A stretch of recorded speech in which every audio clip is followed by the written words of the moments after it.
Please hit like, share, and subscribe. Now enjoy the Practical Guitarist podcast.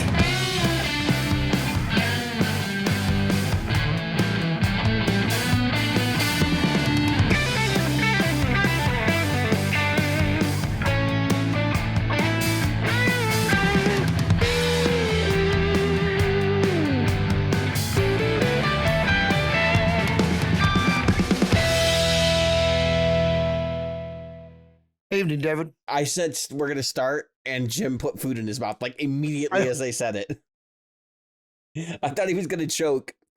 I was eating an M&M. He's okay, though. He's okay. It's really bad. All right. So you said you didn't have a lot of what's new. You know what? Let me. I don't know if I have anything. Let me get us on the right segment here. So, general news. We're changing from what's new. It's going to be general news because we're going to cover other stuff in here. NAMM's coming, etc. And so. Oh yeah, I definitely want to talk about NAMM. Yeah, we can talk about that as part of this segment. But anyway, so I actually got some stuff that I bought and built and working on. This is the goofy part of the segment. So, do you guys know what this is? Looks like a knob, chicken knob. What kind of? No. Look closely. Look at the color. A clon. Yeah, or like a clon. Yeah. It says on the bottom of it, "Made in USA, Dockaware, Chicago made." This is a legit clon knob. Okay. Yeah. The funny part is I got these. These came from Love My Switches, which is or in Oregon. They sell parts for pedals and stuff. So I'm building. This is my King of Tone clone. Look, it's actually moving along. This enclosure took me all day to drill. I had no idea how tightly packed the stuff on the inside actually is. I actually bought. So I had the right stuff, but it was the wrong dimensions. And so in some cases, I was literally filing down jacks so that I could fit the housing. And I needed like a millimeter of clearance extra. So I got to put on a bench grinder, and it was like a whole thing. But it fits now. Everything fits in the enclosure. It's sound. It's built like a brick shit house. So it should be okay. I just... I need to finish wiring it up and wire the LEDs. So I've got like 16 solder joints to do, and then we'll know if it actually works. But the funny part is, so these knobs, they really don't fit on this. So you can see it's sticking over the edge. Oh, shoot. Yep. I put them on anyway. I don't give a shit. Because I'm like that. This is going to be hilarious. It's a blue pedal with clon knobs on it. And it's an overdrive, but these knobs are so huge. They're like the size of a small car. You're giving the big FU to the pedal guys that are so like, no, it can't be like that. No. Yeah, no, I'm going to put oversized knobs on it, and you can kiss my ass if you don't like it. Hashtag that pedal show. I'll put it in a drawer on my rack because that's how I feel about it. You know, like I don't give a shit. It doesn't make a difference to me. I just don't, you know. And then wait, there's more. But wait, there's more. This I've been waiting to see that. Oh, wow. Yeah, look at nice. Tortoiseshell, like real subtle tortoiseshell. Wow. Plays great. So I'll give you the lowdown. I like the lack of the I'm not a guy who plays guitars without inlays, but I do like the look of it. I can't do it. Actually, that one has no inlays. That one. The what's new is gonna take a minute. Well, it's got side dots, and I don't know anybody who actually looks over their neck to see the fretboard markers. I don't know what it is. If I don't have, I can have dots all day long. They can even glow in the dark, and I still don't know where. Yeah. The only reason I can play bass like that is because I played a fretless bass. To be completely honest, I could probably play without the side dots. I mean, because a lot of people play blindfolded. Know where you are. To get over it. Yeah. Real fast because you'll be playing with your ears. And one of the things I used to do when I was a kid is just sit around and play with my eyes closed. Because I'd focus on what I was doing instead of what it looked like. So there's that, right? Mm-hmm. I bitched and complained about Fishman last episode. It's going to continue. We're going to talk about why this guitar was so delayed in getting to me. It was not Good Time's fault. I want to make that very clear up front. Because when I put last week's episode out, I was like, was I being critical of them? Because I shouldn't have been. And I'll explain why now. So I went to go pick it up. They called me on Wednesday. I went to go pick it up, and it was Thursday actually. And I immediately got this feeling. It's like, well, we couldn't do this, and so we want to walk you through the process. And it was like, we're gonna talk you through this because we did the best possible thing we could for you. Which I trusted that was the case anyway. But I'm kind of like, dude, I dropped $500 on pickups and I didn't get what I wanted. You know, $400 for pickup, or it's like 300 and then, you know, 400 something and change. So probably around $450. So what's in this guitar is a classic humbucker in the bridge. That's what I ordered, right? And a SSA and an SSP. And we'll get to what those are. It's just an SA and SP. We'll get to what those are in a second. So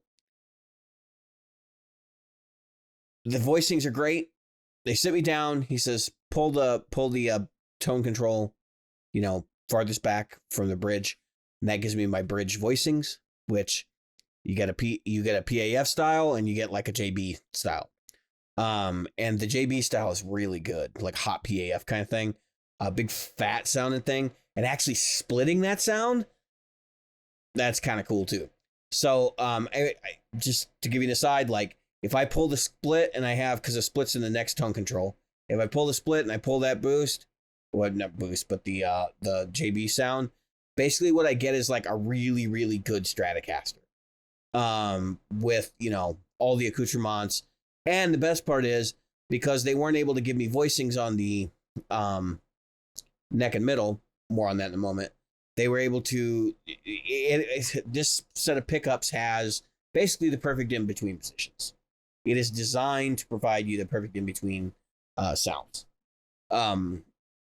So you want to play, you know, Sweet Home Alabama, like it's there, and those kind of tones. And even some of the Robin Trowery stuff. The tone controls are perfect. You roll them back around 4 or 5, they get really smoky. And then if you go lower than that, I mean, you can get full on like Eric Clapton style tones. I'm more in the vein of like putting them, you know, 4 or 5 kind of thing. Just because this guitar is bright, it's got stainless steel frets, 60 Dunlop 6100s, which that's a whole other conversation. And so the guitar is really balanced. It's super resonant. I'm playing it and I'm thinking, wow, this is fantastic. This is, you know, kind of what I want and everything. Like this is exactly what I was hoping to get. So I pay for the guitar, which ends up being basically what I was quoted. I walk out of the place and I go home. I'm sitting at home and I'm playing the guitar and I'm thinking to myself, you know, I paid $450 for pickups and I didn't get my freaking push pulls for the voicings on the single coils. What a ripoff. Like, I was like, this is ridiculous. So at first I was actually kind of frustrated with Good Time because I'm like, what the hell is going on? Like, why didn't this work? And I was thinking like, I'm going to write a nasty letter to Fishman, and Fishman's probably going, because I am still going to write a nasty letter to Fishman, and Fishman is still probably going to give me, you should do this instead, right? Which would be like a diagram or something, you know, explaining how to do this, right?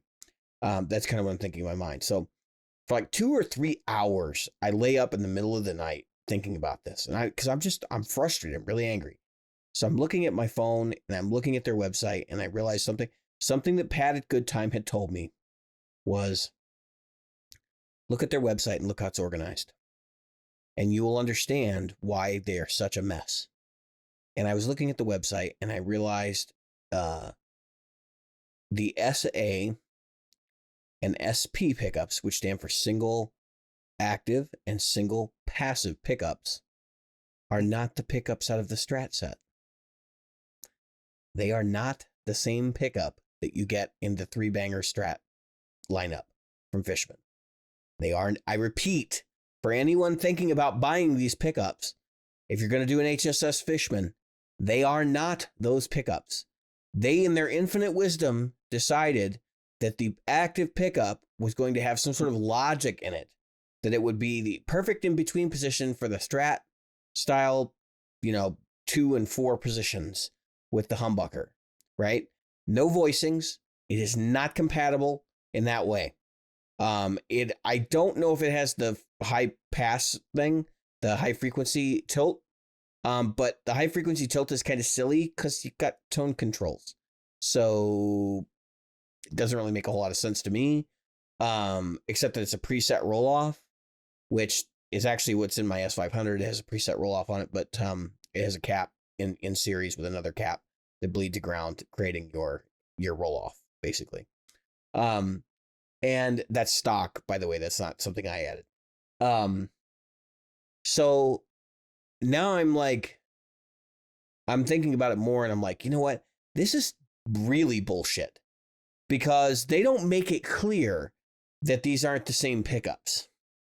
And they did that on purpose, because they figure people that are buying for an HSS configuration are really just using the humbucker anyway.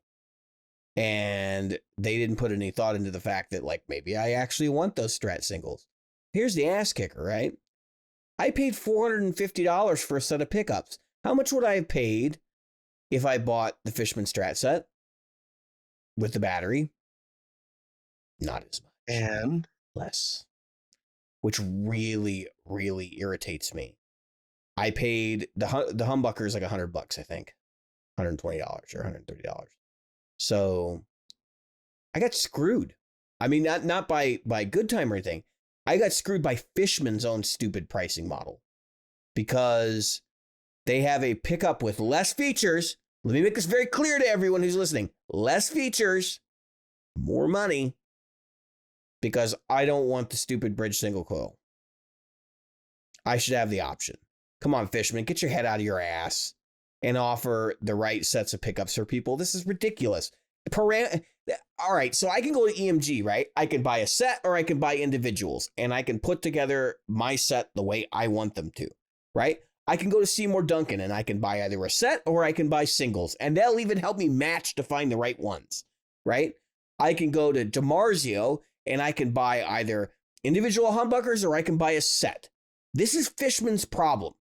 They wanted to, you got a Strat? We're going to just make you a pick guard with Strat pickups in it.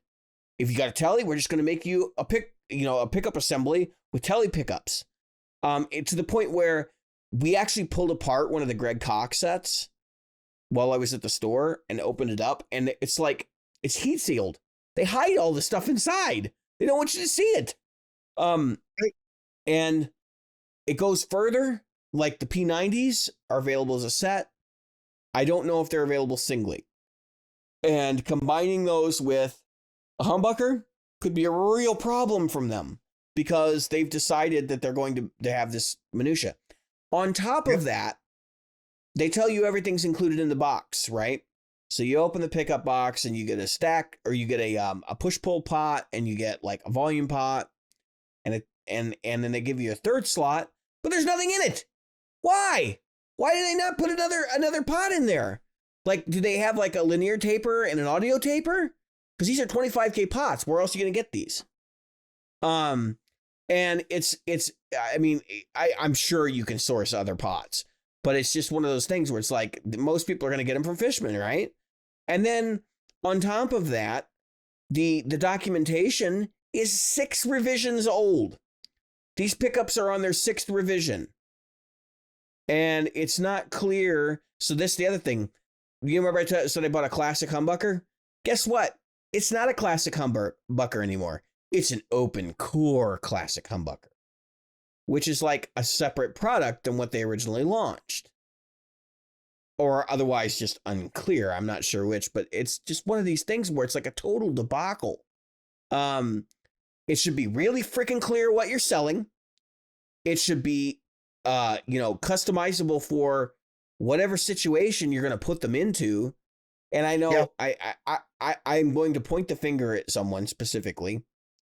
Now we said that these are a franchise product on the last episode when I was talking about this initially. They are.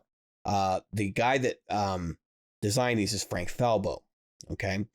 And Frank, I'd love him to get on the show because I'd like to talk to him about how this all happened. Like how this shenanigans happened. But I don't think it's likely to happen at this point. I would probably just resort to yelling at him and being like, what the hell, man?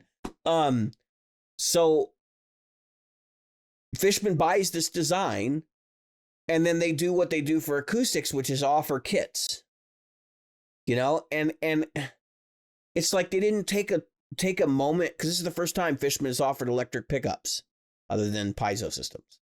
They didn't take a step back and look at how everybody else sells their pickups, because electric guitars customize the shit out of everything, right? Acoustic players generally don't. They get one under saddle pickup, and they live with it for the life of the acoustic guitar, usually. Right. And I looked at the situation and I was like, wow, what an incredibly like ahead of its time design being poorly managed. They should have, 5 or 6 different voicings available across the line for single coils. Like, you want a 61 set? You want a 50 set? Do you want a 70 set?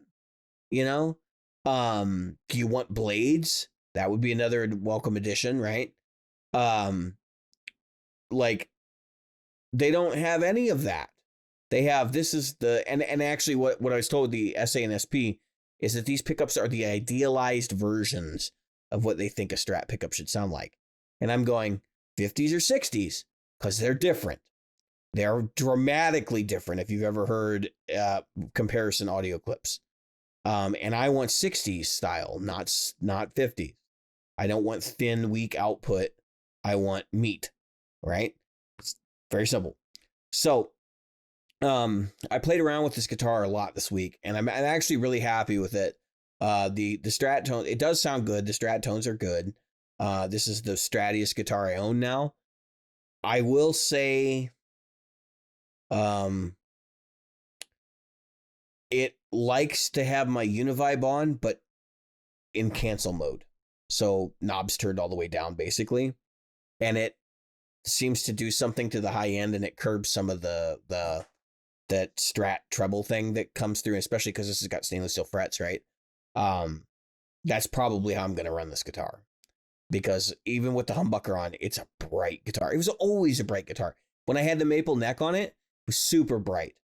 I've never played a Strat this bright. And I'm going to get together with Mike Mara and let him play this thing, because I want to get his impression of how bright it actually is. Mm-hmm. Because this leads me down the rabbit hole of wondering, was the body the reason this guitar was so bright? Because I don't even have the original saddles on it at this point. I'm running string savers. So wood doesn't matter. I'm wondering if that's in fact not true.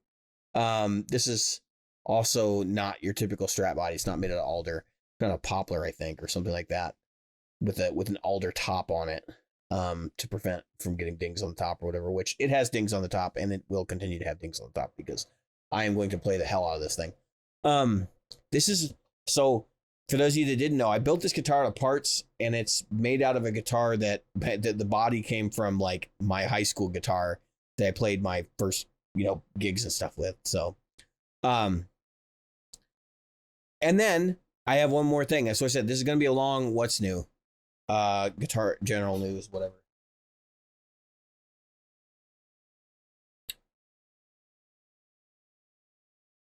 I have this giant RC600 that came in. Yep. Came in, and I was thinking it was going to be June, but it's obviously, it's here. Now, I'm not a stranger to loopers. Back there somewhere, there's an RC500 hanging, right? I've had an RC1. I've had Jam Man products before. Listen, sky's the limit, right? I had a lot of them. And the RC600 is the first one that's like daunting. When I dig into the menus on this guy, I'm like, what the hell? There's so much shit. There's 6 loops, right?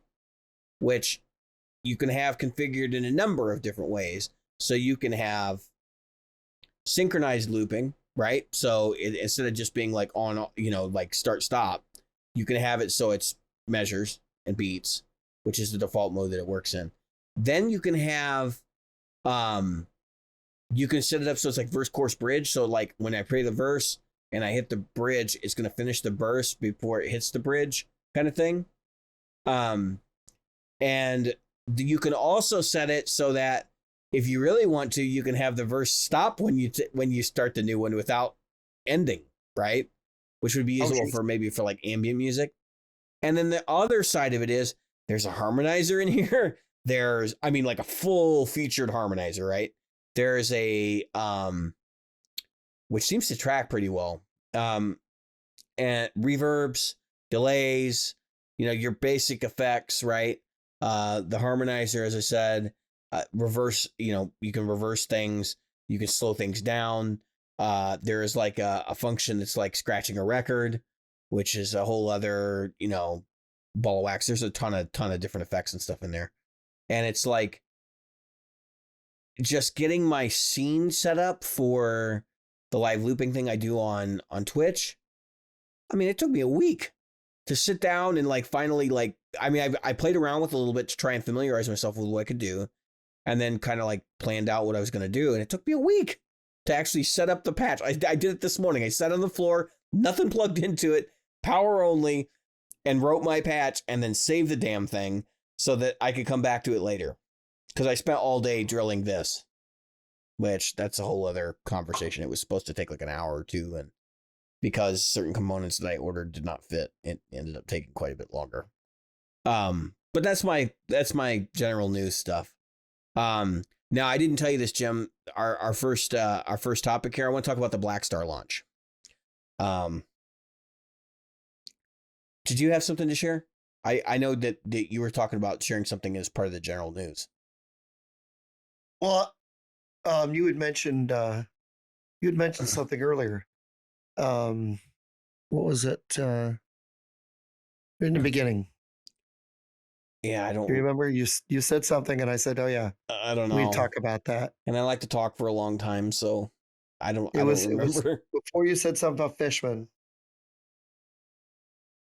NAMM. NAMM. All right, so more and more YouTube and businesses that would normally go to NAMM saying we're not going to NAMM. They're like, yeah, we don't care. Well, but that's been the echo for the last 2 years, 3 years. Right. Even though it's been canceled, it's like, how could you go anyway? Yeah, I mean, I'm talking about this year. I'm talking about the one, and a lot of them. I don't know. I haven't seen anybody actually say that normally goes say they're not going. I think this year is going to be like a triumphant return in a way. It's not going to be. I mean, it's still going to be diminishing returns because NAMM was already on the way out at that point, but before 2020. Yeah. So yeah, what I'm referring to is okay. So, the YouTubers that I hear that are going are talking about it like, oh, finally we get together with our buds that we haven't get together. Yeah, and that's really what it's become, is like a YouTube gathering. But a lot of companies, the business side of it, which is really what it's supposed to be about, not supposed to be a buddy YouTube video get together. Oh, that's press. Didn't you hear? Yeah, yeah. Oh,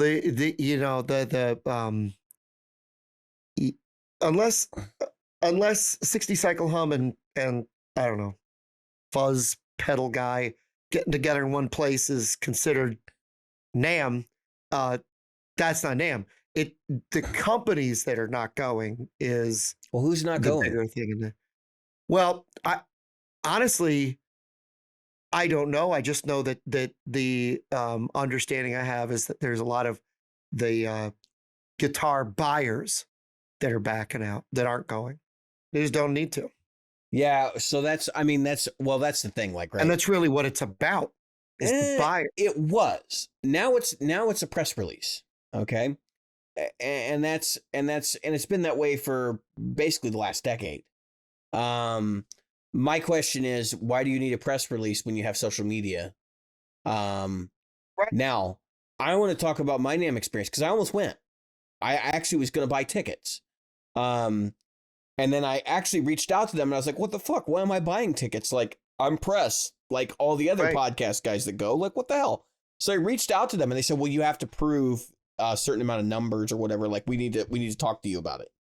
And I'm like, fuck you. Like, I honestly, and I know I'm getting vulgar, but like, fuck you. Like, I know for a fact that some of the people that go didn't ask them a goddamn thing.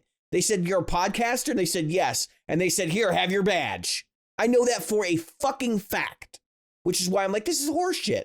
So on top of that, it gets better. Have you looked at what it costs to go to NAMM now as an individual? It's like $100 per person, right? To pay. And it's all general admission, which makes it even worse because that was the problem why certain companies weren't going to Nashville was because not only Nashville is not really a great place to hold your music gear convention, number one, but because people didn't want to go to Nashville and spend money to go into an event that's going to be crowded as fuck with people that don't need to be there. So that was my whole thing. Like, no, I got an email from them last week saying, if you buy now, your tickets don't go up. And I was like, I had my last twinkle of, should I go? And I went, you know what? Fuck it. I'm not going. Like, this is ridiculous. I'm not spending money to go. I'm going to have to pay for airfare and a hotel bill to get there so I can cover the event because I don't want to be there. Like, do you think I want to troll around and look at all the new gear that I can't afford and I'm not going to buy anyway? It's like, no, I really don't want to do that. I do that for the podcast because I do a lot of things for the podcast. I know that people on this podcast are probably like, what do you mean? You're a big gear guy. Stop it. I mean, I have gear because I use that to make music. I'm not in it for buying gear for gear's sake. You want to find that? There's plenty of podcasts that can service you. I like to play music and I focus more on that than I do on buying gear, believe it or not. Even this is because I can't buy one, right? So I don't know. It's giving me a headache to think about NAMM right now because here's the deal. There's no Gear Fest this year. Okay. It's an online only event again. And I have a feeling that we're never getting Gear Fest again, which is like, that's a whole other, that was a consumer focused event. That was for musicians who buy equipment, right? So for me, that was my event. And that's gone now. And I don't think it's ever coming back. And that pisses me off because we don't have events like, what are we going to go to the little rinky dink guitar shows at hotels on the weekends? I mean, where you see the same shit over and over. It's frustrating. Hey, look, here's a 59 burst you can't afford. Oh, no. There's you think you're seeing a 59 burst at the hotel guitar show on the weekend? You clearly haven't gone to many. Yeah, well, I meant the Indianapolis guitar show or the Dallas guitar show or stuff like that, where they'll go in and it's like, here's a bunch of guitars you can't afford, but here's a list of shit we have at the store, which is the same list of shit they have at your local guitar shop. It's kind of not. I've said this before. When everything's special, nothing's special. Right.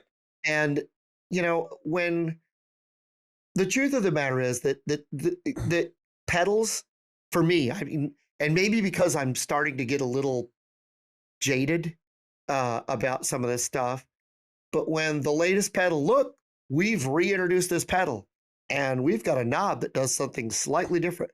We put in a switch that goes from classic to modern. We've got a look. We put the jacks in on an angle so that I don't know what they could do now. You've gone. We've done everything. To me, it's all been done. This is the perfect segue. Segue. We have a Les Paul that's better than a Les Paul. I have a Strat that's better than a Strat. I have an ES335 that's better than the ES335. We've brought it down by this many $1,000s. I have no problem with that. No problem with it. But it's still a Strat Les Paul, a 335. Yeah, you got to find some way to actually sell it to me, and I don't really have. Right, Telecaster. I mean, obviously, some companies are doing it. Like Boss got me to buy another looper, but that's because this one has 6 loops, right? Like, they finally gave me all the power I should have had out of the RC500, which is already ridiculously expensive. And this is almost twice the money, by the way. I just ordered I ordered a iPad Pro. I just ordered a brand new one today. Come in sometime this week. Yeah, you're just ordering it because you're like, well, I need one, you know, and right. You don't care about the features anymore. You're not looking at that. It's right. My iPad died over a year ago, and I waited, and then I was like, okay, let's see what the new one brings. And the new one brought a slightly better camera. And look, the pen lasts longer. And it's like, okay. And then what am I going to get in October? Maybe the new chip. Maybe. Do I need the new chip? No. Do I really need the new chip? No, that's what I do. Because like iPads last like 5-6 years. I mean, that's they don't go out of date like your phone does. So right. Anyway, and the truth of the matter is that's the way I feel about pedals. I have a lot of pedals that do the same thing, and a lot of guitars. Obviously, it's been pointed out to me many times that do the same thing, and it's like, how many? One could say they were rubbing your nose in it.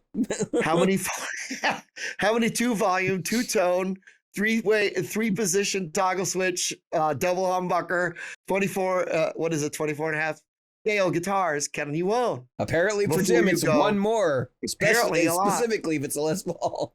Yeah. And I love Les Paul. I love Les Pauls, but I have to know when is when. I have my two Let favorite. Me know when you find out. I mean, I'll talk more about it at the live gig, but I'm certainly glad I brought two of the same guitar to my gig Saturday, or Friday. It was Friday night. But the point is that, and I've got other gigs Saturday coming up, so 6 days or 8 days, thank goodness, between gigs. But the point I'm making is, just like you, I have this utilitarian view of these things. And I'll have someone go, well, why'd you bring an amp versus the Kemper? Or why'd you bring the Kemper versus the amp? Why'd you bring the Katana versus the Marshall, or the Fender versus the Katana, or whatever? And it's like, because that's what I felt was the right tool for the job that I was doing.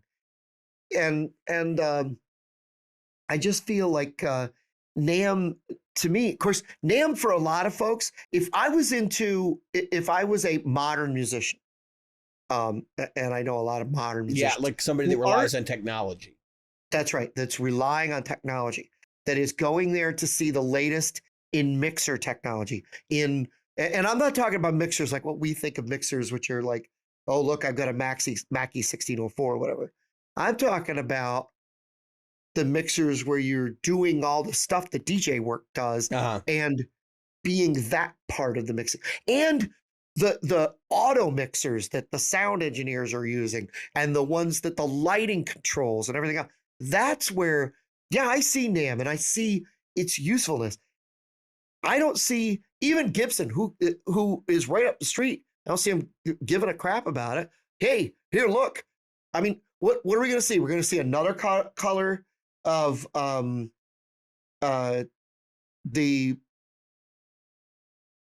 this thing.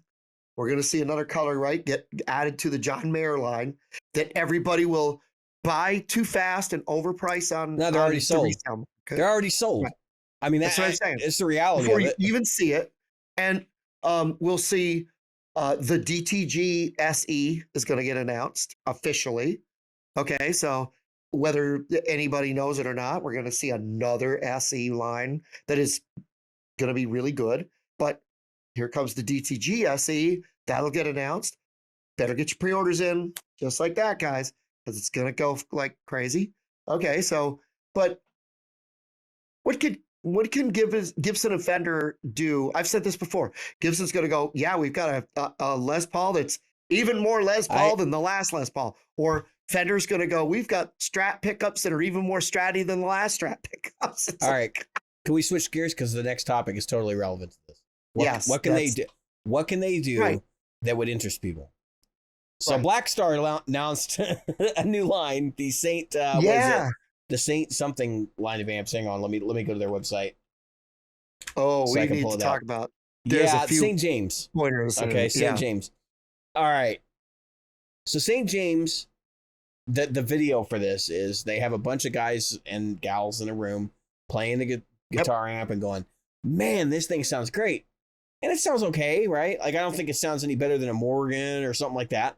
It sounds like a Blackstar, right? It sounds kind of similar to the other Blackstar stuff that's ever existed. I would say it's more in line with the artisan line. And it has a light up nameplate, and it looks very modern, but it also has I understand a lot of the Morgan aesthetic. Yeah. Which, if you look very closely, it has a lot of the Morgan aesthetic. It's kind of the budget Morgan. And then they have everybody pick up the amp at the end, and it weighs almost nothing. And when I tell you it weighs almost nothing, you got a 50 watt head, 50 watts, that weighs 13 pounds. You have combo amps that weigh 25 pounds at 50 and 100 watts. And then so like the traditional combo is like, they consider 47% lighter. The heads are 46% lighter. The cabinets are 35% lighter. Now, I'm going to point something out, because this is where this whole conversation is going to take an interesting turn. Whether they sound good or not, that's not going to be really the purpose of this discussion, because we haven't heard them in person, right? Like, I don't think. Right. Unless you got everything's different in the room, right? But just in terms of what they're marketing and selling here, it's clear that they realize that one of the key buying factors amongst musicians now is weight, because convenience is a thing for guitar players. Apparently, we have finally just gotten to the point where we're like, we're not going to break our goddamn backs. That's my gut take. I mean, I'm playing an amp 1, so I can't really say too much, but so here's the issue, right? So these are 6L6 powered, EL34 powered, with a pair of preamp tubes. The levels of gain they put out, I would be highly suspect if the preamp tubes are making that gain. I have a feeling that there are various diodes used to clip, probably, and that's been the accusal of Blackstar before. They're using it before the first, I think it's before V1, or the other half of V1, or whatever, however they push the cascade together. But basically, it's a little bit more artificial sounding than, say, like something like an all tube Fender Deluxe, right? Right. And that's fine, right? Like, if that's your jam, that's your jam, whatever. It doesn't make any difference to me. But I think there's more to this, because nobody's ever talked about the fact that you could take a power tube and you could dummy load it, and you could probably come up with a circuit that didn't require a transformer to power it, right? So this is why I was like, when I initially looked, the first thing I did is I went to Sweetwater and I did the 360 view, and I turned the amps around, because I wanted to see what the iron looked like that was in the back.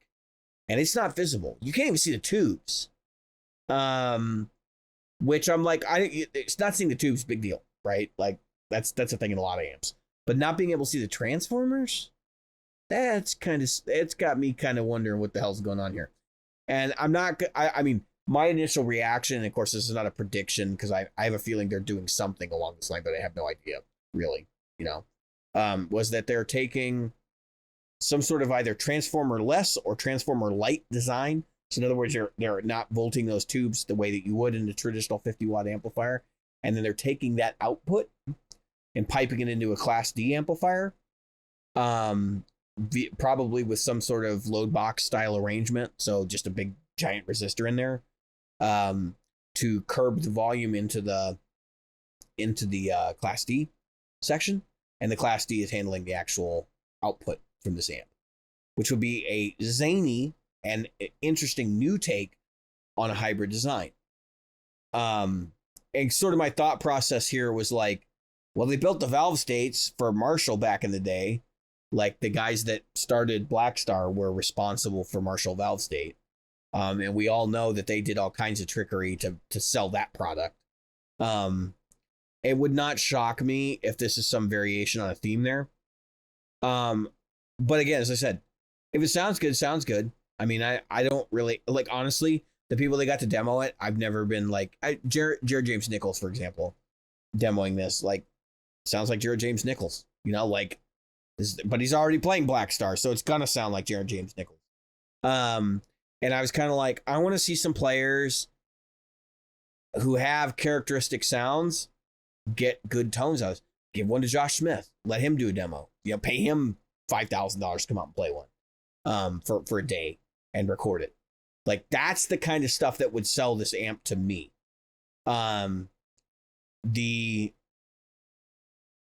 other thing is it's got like an IR loader output, I think. It does have a reactive load. Isn't that interesting? You can see the tubes in some of their pictures, but again, like I said, can't see the transformers. I've also heard it. There was some conversation on the gear page that the transformers are made out of a different material than iron, so it's like some other sort of magnet they're using in the transformer or magnetic material. So that could be a thing. And of course, the speaker they've said is ferrite instead of iron. And it is not, they made a very, very, very, very, very big deal about the fact that the speaker is not neodymium, which I'm laughing because I'm like, I'm using greenback neos and I don't give a shit because that speaker sounds great. You can piss and moan about it all you want, but yeah, I think that's, you might got speaker envy. Like, to be honest. So that's my gut take. Did you have any other thoughts, Jim? I'm sure you do.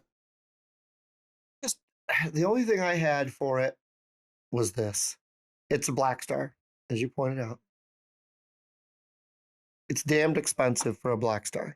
No, it's not, because they started with the Artisan line, which is actually more expensive than this. And those are really well-regarded amps. They still sell for decent amounts of money used. The problem was they quickly started making shit, and that's what sold. Right. And I'm just wondering if this is lipstick on a pig. I don't know. I mean, I think I'll wait like anything else, see what happens. See if it's a hype train. Yeah. I mean, I honestly don't think you're going to see these flying off the shelves. No. Some people will buy them, right? It's a light. It's going to be, I would venture a guess, like the Agnators were, the Rebels. When those came out, there was like a cult audience of people that really liked those when they first showed up, and then they bought a bunch of them. And then after that, they kind of fizzled and... Right. Don't get me wrong. I think they're a great idea. I think it's a tube replacement, or at least supposed to be a tube replacement for, hey, here's something that sounds really good, but it's a real tube amp, but it's really light. Kind of trying to take that light thing that Fender did, but make it a real tube amp. I don't know. We'll see. I really want to play one. I don't think that this is a digital amp, if that's what people are concerned about. No, I don't. I just think there's some trickery going on here, and it's kind of funny. Transformers are heavy, especially at solid state, or I mean, yeah, they would definitely outweigh everything else in the cabinet for sure. That gets damned heavy. And they can switch over to a lighter gauge aluminum chassis. So actually, what I kind of wanted to walk back with this a little bit was that. But what is it? Go ahead. Other than the lightweight, which I think is a great thing. Again, what is it giving me that I don't already have? Well, it's not aimed at you specifically, right? Like, it's aimed at an industry of people. Right. And maybe they don't have a lightweight combo. And honestly, look at the industry right now. What is everybody pushing? Lightweight, portable. Those are the things they have convinced everyone that you need a fly rig. You know what I'm saying? Like, I talked about this 2 years ago where I said, I don't need that stuff. I am completely fine taking heavy ass shit around, and I still am. I'm the amp carry that heavy ass bitch with me.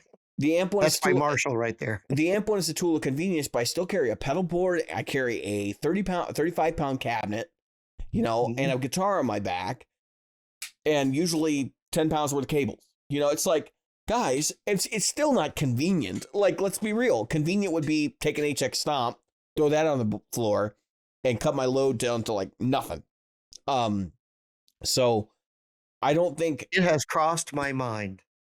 Well, sure. A lot of people, I'm sure it's crossed a lot of people's minds, Jim. But I can tell you right now, the tone of an HX Stomp is not roughly equivalent to what I'm getting out of my stuff. It's just not. No. It's just not. It's not even in the same league. I don't. Look, I've got the Kemper. That's going to have to be my straight to the board thing. Yeah, well, I'm not just talking about straight to the board. I'm just talking about convenience. Yeah. Period. I mean, I can run a guitar into the Kemper and the output of the Kemper. But what do I actually bring? I bring XLR cables. I bring I don't have to use my monitor. We actually have one in the rig, but I throw one to the monitor. I have XLR cables. I have guitar cables as a backup to my wireless. I have the Mission pedal, right, and 2 cables for that. So I mean, and that Kemper ain't light. That thing's built like a tank, but it's also darn heavy. What is it, like 12 pounds maybe? Yeah, I mean it's as heavy as a lunchbox head for sure. And and then one I had was you had like 9 pounds. Yeah. So yeah, no, I mean, I don't think anybody's, and that's why I've said it all along, is like, I don't think the digital stuff is as convenient as people make it out to be in a lot of cases. Unless your gig thing is put it on the floor, plug it into the PA, it's not convenient because you're just adding more cables and shit you have to carry to make your situation work. I think what happens, and this is kind of gonna sequence into the next thing we're gonna talk about, which is touring musicians, right? So I think what happens is that a lot of people think they need to be like a touring musician. Well, our segue is down the thing on that, but yeah, go ahead. Yeah, if you if you are a weekend warrior like myself, and I gig a lot, but if you're a relative weekend warrior and you're gigging 1 to 2 times a week, and maybe doing an open mic here or there, which I want to talk about open mics and their importance or lack thereof, but to the individual, not to the community at large. The fact is that this Marshall, I lug it into the car, I get it to the venue, I lug it into the venue, I set it up, I still use the captor, I plug in the captor, I throw the 2 notes out to the PA, right. And I let the PA person decide what they want for levels. I set my own levels on the stage, which is beautiful. I love that. And I can monitor however I want. Great, whatever. Now, of course, if I was touring even 3 or 4 states away, if I had to go to Nashville, that wouldn't be what I'd lug. And I'd hate to rent somebody else's Marshall. Then when I get there, this is what happens to these musicians. They go, yeah, I need a Marshall, a 50-watt Marshall, blah, blah, blah. And they get there and they get handed something. We didn't have any MG50 CD, Yeah, it's either that or here's a what do you call it? The one that I have, the little Fender. So it's like, yeah, here's a super clean amp. Oh, you didn't bring any dirt pedals. That's too bad. So that's where I think that whether it's a Sans amp or it's a Stomp or it's a full-on Kemper I almost said Hemper Helix. I guess the Helix and the Kemper together would be a Hemper. But that kind of, and I don't know if that would hamper your performance at all. I suspect it might. Terrible jokes. Those are free, guys. You didn't have to pay extra for those. But if you get there and that makes sense to me. That makes perfect sense to me. And we, the other guitar player and I, the only thing I'm waiting for is he's getting a Line 6 Helix. He's going the Rhett Shell Road, which is fine. So I'm just waiting for him to do that. So that the only reason I bring this is because I'm fighting stage volume with him, and not because he's loud, but because he has a real, and he doesn't have a Marshall. He has a I don't know what the company is, but it's one of those. A Germino. This is just like a Marshall. Yeah, Germino. Yeah, he has a Germino. Yeah, actually, that is the one. I know. I pay attention. Yeah, and so he's got the Germino, and he's got this beautiful sound coming out of that thing. And I told him, I said, I think you're going to be disappointed. I said, but to do pop music, it's not so bad. You know, the disappointment isn't that terrible. When we do our own art and we do our own music and we do the stuff you want to write and we get together and we do that, that's a different thing. And when we record and we do everything else, but you know, he's realistic though. I mean, his father was a musician. Yeah. Uncles are musicians. He's got that in his blood. But I think that there's this sensibility that, oh, I have to have the things that my touring friend has. And then the opposite side of it, I have to have all the stuff that my YouTube friend has, you know, Steve from Boston. But that's the whole whoever. Yeah, but that's the whole thing. Like, you don't. No, I mean, I think people who are like genuinely interested in playing music buy the things that they need to get the job done. I think if you don't take that approach, you're going to be in a hell of a lot of debt, and you're going to be a very unhappy person because you're not going to progress as a player ever. Right. You're going to be mired in, you know, setting up the shit that you just bought and have no idea how to use because you haven't lived with it for any length of time. So that's, you know, that's a big part of it. Like, I bought stuff last year that I liked in the short term, but ended up selling. I mean, my Golden Boy's sitting over here. I just don't need it. I'm not doing the MIDI programmable board. It just doesn't make sense to me anymore. And that wasn't done because, like, I saw some guy on YouTube do it. That I thought genuinely I was going to need it. I thought that was where I was going to need all these sounds and stuff. And then, like, we started having conversations about, like, what the guitar's role in the band was. And, like, were we comfortable with what I was doing already, which was a lot more simple. And we were. So I kept on trucking with what I was doing, which meant slimming down and actually simplifying. Yeah,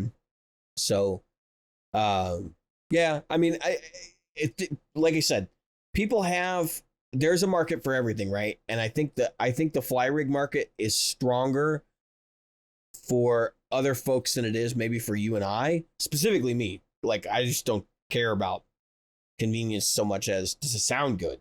Like, that's the single, yeah, it's important, right? Like, I do care about convenience, but the single most important factor for me is, does it sound good? Because if it sounds like ass and it's convenient, throw it in the shitter, because I don't want it. Well, yeah. You know what I'm saying? About, right. So for the weekend warrior who is in a band who is like, if you're in one of these bands where you're on stage for an hour, you've got 15, 20 minutes to get on stage, get set up, and maybe 5 minutes to get off of it. I get it. Or if you're, like I said, you're traveling, you're hard for space, or you got to fly, I get it. But when it comes to the person, vast majority is not like that. That's lugging their stuff in and out. Now, if you're in New York City and you have got to go up 3 flights. That's what the make Princeton's for. That's right. That's exactly what I was going to say. That's Princeton. That's it. And that's where I bet that's popularity of Princeton. But a lot of the city guys I know that are actually out in Queens or out the island, Long Island, because sorry, not everybody's an East Coaster, out on Long Island or whatever, or the folks I know, Miami, you can get an amp in and out. Now, a lot of the people I know in Miami that are in the pop music thing, they don't give two rats. It's a Helix, and it's somewhere back there. Yeah, somebody else is running it. They don't even know what the hell the patch is. I mean, it's like they've already programmed the MIDI. They don't give a crap. But I also have a friend who tours that area, up into all the way around Florida, who swears by his tube head and cab. And so, and that person goes all the way down to Keys and all the way up to Tampa. So, I mean, you just can't, in Jacksonville. So you can't really like say that one size fits all. No. Right. But what I can say is that those are all professional musicians, and they do not make up the vast majority of the sales of musical equipment. No, they don't. You know why? That guy that I know in Florida has been using the same rig, same guitar, same. Actually, he bought another one, but he's been using the same rig since I knew him in New York 20 plus years ago. Yeah, so, I believe it. And we played together. He was playing the same stuff, and not necessarily the same exact music, but the same rig. Yeah, same gear. The same gear. And he's not the person Sweetwater cares about, because what's he going to do? Oh, yeah, he's spending $300 a year on strings or whatever. He might buy a tuner. Yeah. Oh, I need a tuner. But he's not putting any pedals on his rig. He doesn't care. No. And he's not putting, once you get settled and that's the problem. And I think that's also the problem with this that we're doing. Not you and I, but a lot of YouTubers are doing. Check out this new piece of gear. Yeah, they're influencers. Right. And so, the Groat, you got to get a Groat guitar, and then you got to get 10 of them, or you got to buy 15 Fireflies or whatever. It's like, because you got to have every model there is and every color there is and everything else, which is fine. If you like to play, if you like to buy Legos and you like to put it, that's fine. There's nothing wrong with that, right? There's absolutely nothing wrong with that. But I was watching, there's a guy, Otis something or other, today, a YouTuber who talks about his favorite guitar. And it's a Les Paul he bought and has sanded off the finish and put a Bixby on everything. It's a 1972 or 1973 Gibson Les Paul Deluxe with the mini humbuckers that he's had forever. That's his number one guitar. He doesn't talk about gear. You know why? He's like, why? It's not sexy. It's not fun. It's not interesting, because the truth of the matter is that he's been, using the same thing forever. And, I look at all these Les Paul, all this stuff behind me. Really, when we met, I was playing that guitar. Yeah. Through a Marshall DSL 40. Yeah. I mean, you sort of ran the roundabout way settled. I mean, that's basically. I did a circle, guys. And listeners, I did a circle 6 years. I spent thinking, yeah, I need to do that. Oh, I need to travel down that road. I still think that Amp 1 probably sounds better than that DSL, but that's. I got to agree that personal assessment. Amp 1 is, yeah, I loved the Amp 1. The Amp 1 through my, I had a Hughes and Kettner cabinet. I have literally thought very, very, very seriously of going to Amp 1 through a 2x12 and just having that as my rig. And the Amp 1 going straight into the box. And then I don't need the Kemper, of course. Yeah. I don't need the Kemper. And so. Just wait until that Amp X comes out next week. I'm watching for that announcement. It's going to get announced. It won't be out until the end of the year. Yeah, I saw Thomas's thing on that. That may be an end of year purchase for me. But again, what I was getting at is this: there's this whole chase of tone that we get because we keep thinking, if I get that, if I play this guitar, if I buy these strings, if I change to this pick, really, our heroes stumbled on everything because that's what they had at the time. They made it work. I mean, how many times have you heard David Gilmour talk about the fact that he only had the one Telecaster in the beginning, or and then went to the Stratocaster? Yeah. He was like, "That's the perfect guitar. I'm done." Right. Or Jimmy Page or whoever. I mean, Jimmy Page, he was a studio guy. Of course, he had a bunch of guitars that he played. But what did he tour with, and what did he use the most, and what did he love? And same with the Beatles. You could look at the Beatles. Well, we're way off topic at this point. I mean, the reality is that maybe this stuff doesn't speak to you. It doesn't speak to most people, most consumers' needs. Right. But I think it does, because I think the companies wouldn't continue to market this shit if it wasn't selling in some regard already. If you didn't, just like Apple, if you didn't keep coming up with a slightly better camera, people wouldn't think they needed the slightly better phone. Well, I don't think this is necessarily the slightly better camera so much as this is a targeted marketing effort. They know people are looking for lighter shit, and so they made a lighter amp. Yeah. Does that make more sense? Like if I put it from that perspective? So it's, they focus grouped and they found it. So anyway, Hopefully. I want to talk about Live Nation, and I'm going to get on my soapbox a little bit in the beginning of this, so basically I saw an article, it was in Washington Post. I think it was Washington Post. But basically they were talking about how Live Nation conned the federal government out of a bunch of money. They did. They did. It was a con game. They went and they tried to petition the federal government during COVID to get funds for economic recovery, which they were already facing bankruptcy. Live Nation knows Ticketmaster. Okay, so let's just get that out in the open. Like that's really what Live Nation is. They've rebranded themselves as a media marketing company and all this other horse shit, but they own Ticketmaster. That's what they are. So here's the stupid silliness that is this. We can get through this. They petition federal government. The federal government says no. They don't have any desire to bail out Ticketmaster, Live Nation, because they're a vast empire of resources at their disposal to bail themselves out. That's right. Worldwide, they have investors, they have stocks, and the supposedly they weren't doing that.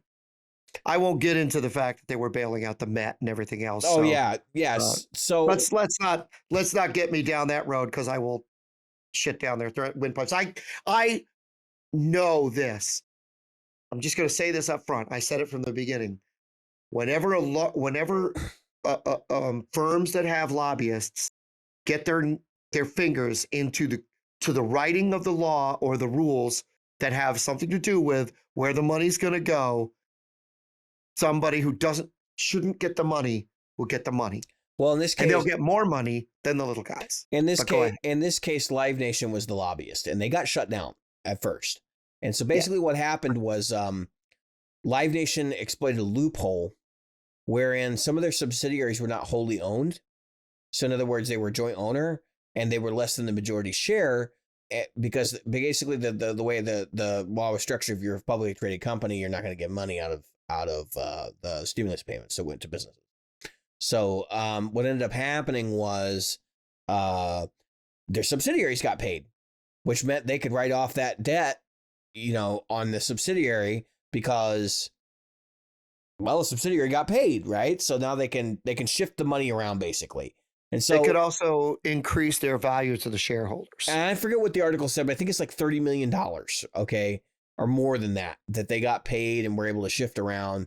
And like nobody really batted an eye at this. And so first off, obviously we all know that people who did not deserve that money got that money in a lot of cases. This is politics aside. We're going to talk about this from the music side of things, which is that Live Nation and Ticketmaster are notorious for being two of the shittiest organizations that we've ever had the pleasure of seeing in our country, regardless of whether or not you're a musician. They have been responsible for increasing ticket prices, making it harder for venues to hold shows and appearances and stuff. They have been sort of notorious for being the only game in town if you want to sell tickets, and just basically generally just ripping people off left and right. I know people who've had tickets get pirated. They go to a show, Live Nation / Ticketmaster says you can't have your seat because somebody else is already in it. And they're going, well, I actually legally purchased this ticket. They didn't. And I have proof of purchase, and they still throw you out of venue. This is the kind of nonsense that goes on when you have corporate America running venues, because that's exactly what has gone on. Ticketmaster has come full circle to the point where they've literally purchased fucking venues. Okay, that's how they got this money that was intended for venues, bars, museums. What were the other items that they had listed. There were some other things, but like basically this money was earmarked for venues. Okay. Yes. It was earmarked even for music managers, people that manage artists, right? So that they could continue to provide services. Yet it ended up in Live Nation's hands. Like, Live Nation is the opposite of helping musicians or actors or whatever, what have you, whatever event. Like, they're the opposite of that, and they got this money, which is just bonkers. But as I read the story, the thing that actually occurred to me, like, that made me even more furious was when I got to the part where they listed who this money was earmarked for initially, which is venues, managers, museums, and there was one other thing: venues, managers, museums, and I think they talked about small clubs and bars. So it was like, you know, for small venues, right? Nowhere. Let me make this very clear. Did it say actual like economic relief for fucking artists?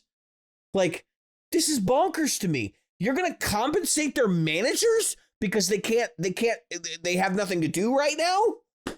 I mean, what the hell? You know, it's not up to the federal government to decide what your income stream is and evaluate that. So honestly, like, I understand sort of why they didn't. And also they're probably thinking that most artists would get the economic recovery credit. But it's like, what do you do if you're an artist that's, you know, in that B or C tier that has like a staff? You know, you have an administrative assistant and you have, you know, that help you book gigs, and like, what the hell are you going to do then? You can't pay those folks because you're not working. I mean, it just didn't make sense to me. I was like, first off, I think everybody sort of intuitively thinks that everybody in the music industry operates as like a sole proprietor by themselves. And that's just not the case. Like, a lot of folks have guitar techs and that kind of stuff that assist with their day-to-day work. Right. And of course, the other thing is like, there's no relief in here for studios. You know, what if you have a music studio? Are you assuming that they just worked through the whole pandemic without issue? That they didn't take a hit financially? Because, you know, they did. It's just, this is like, I don't know. It's just it just seems very arrogant to me, to assume that like we weren't going to get anything. But actually, like, I thought about it more and I'm like, no, wait, this totally jives with the industry because we always get screwed. Like, the artists always get screwed. It doesn't matter whether you're a music artist, a visual artist, or whatever. If you are a visionary person and you create things that require your brain, so like you do concepts and stuff like that, you always get screwed. You will. It's just the reality of it. Unless you are an astute business person, in addition to that, you will be screwed. Period. And especially if you're a musician, because look at what we get paid now. It's pathetic. We're going to cover more of that in the next segment. Touring is broken. But I just, like, I know how to end this. And the title of the episode is like, every musician should stand freaking arm in arm and be like, no, we're not going to play these goddamn venues that don't pay us. We're not, you know, we're not going to bow down to Ticketmaster and Live Nation because they're the only game in town. Go independent. Do what Bonamassa did. Book your own damn gigs. Tell them to go screw off. Like, it's ridiculous. I don't understand how we don't have more of a collective mentality, looking out for each other and watching each other's backs. Because I was talking to somebody recently about this, and I won't reveal who it was, but I basically said, like, why don't you think people like don't band together when it comes to this kind of thing, especially in the music industry and our culture and like how this all works? Because we could control we could strong arm everybody and be like, you know what? No more live music. Fuck all of you. Especially if we all got together and did it, right? But until you're willing to pay us a living wage to provide your entertainment and amusement so you can get drunk off your ass, like, no more. Just no, not going to happen. I expect to be paid at least minimum wage to come out and play a gig. And I'm sorry if my cut's like $20 out of the whole band. That's not minimum wage. I just look, I don't understand. And anyway, so he says in the just of this conversation was like, well, that's because if you don't take that gig, somebody else will. And I'm like, but that's not arm in arm, then, is it? And it just dawned on me. There's like a group of people out here who just don't give a shit. They'll take the scraps. And it's like, you do realize you're agreeing to get paid less. But that's the artist mentality, right? The starving artist, which is, I'll do anything. I have to eat, you know? I can't skip a meal. I gotta have my musician soup because that's all you're gonna be able to afford. You know, I wish we would see more people willing to stand up against venues, because I've shared on the show about venues locally that just have done terrible shit to people. I wish we would stand up more to those people and get more of a collective mentality, and maybe have not musicians unions so much as like local musician leadership, where like everybody in the area kind of like talks to one another about what's going on. I don't feel like there's a connected culture, which is kind of a mess because it's a social thing. You have to know other musicians in order to play music. Most people are not solo acts. So anyway, that's my thought. I know you were probably thinking I was going to get really political with this Live Nation thing, but I'm just starting to realize like, I wasn't really outraged by the numbers so much as the way that the article presented the information, which is that musicians weren't really even discussed in that article at all. Like how they were getting paid, how they're getting compensated during the pandemic. It was like more worried about how are the venues going to stay open.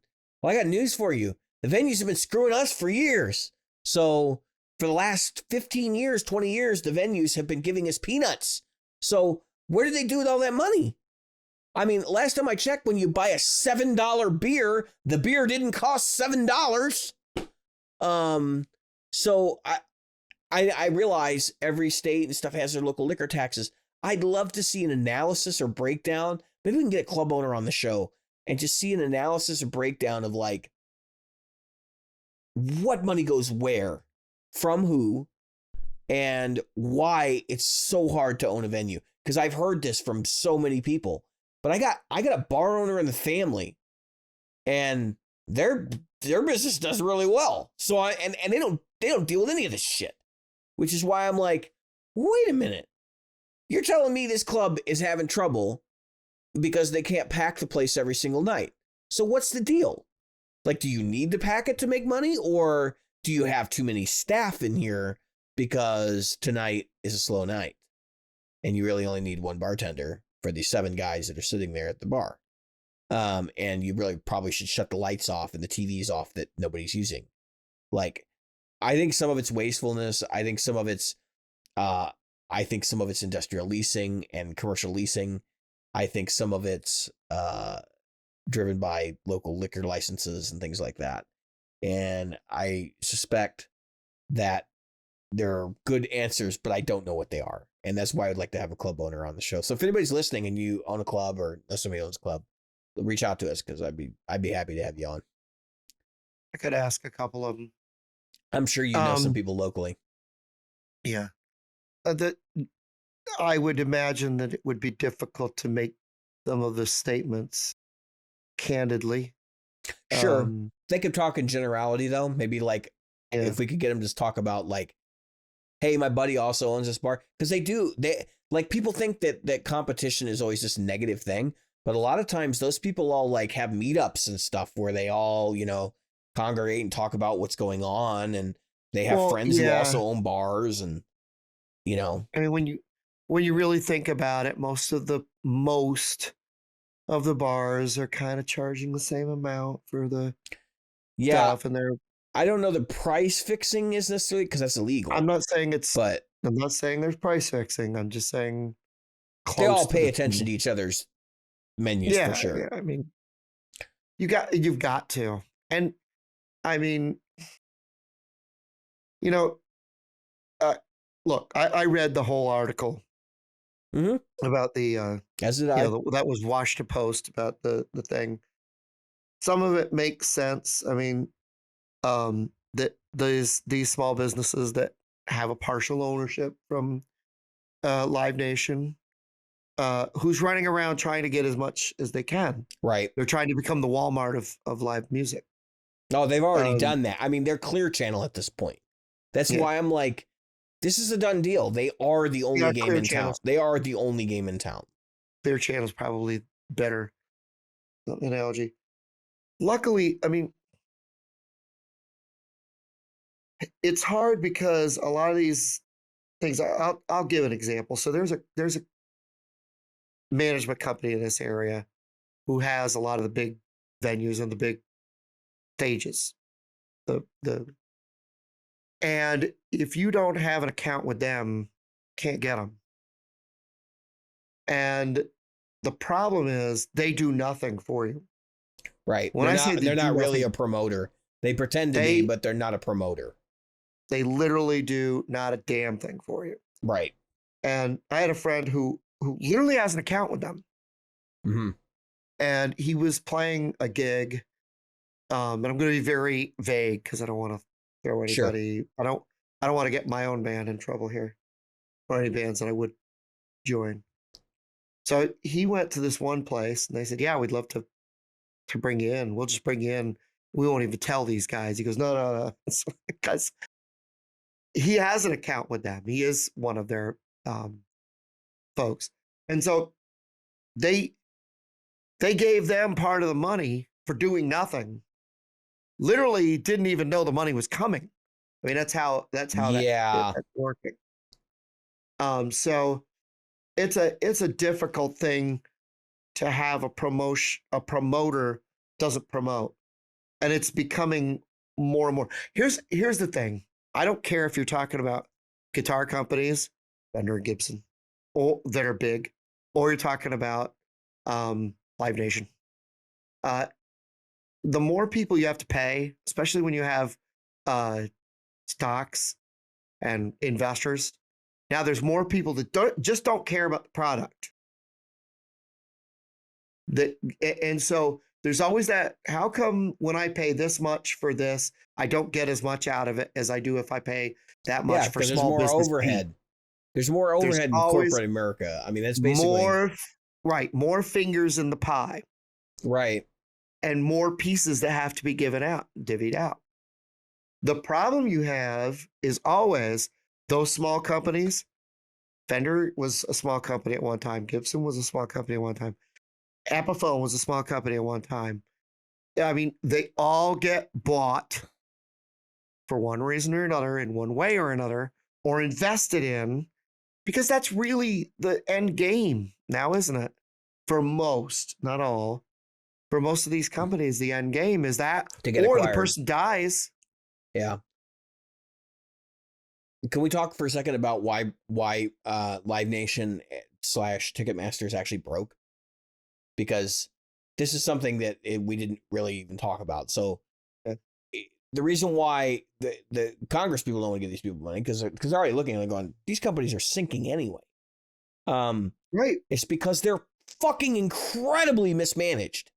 They are like, what I said. And they've been sued like dozens of times in the last decade for things like, canceling concerts and like not compensating people.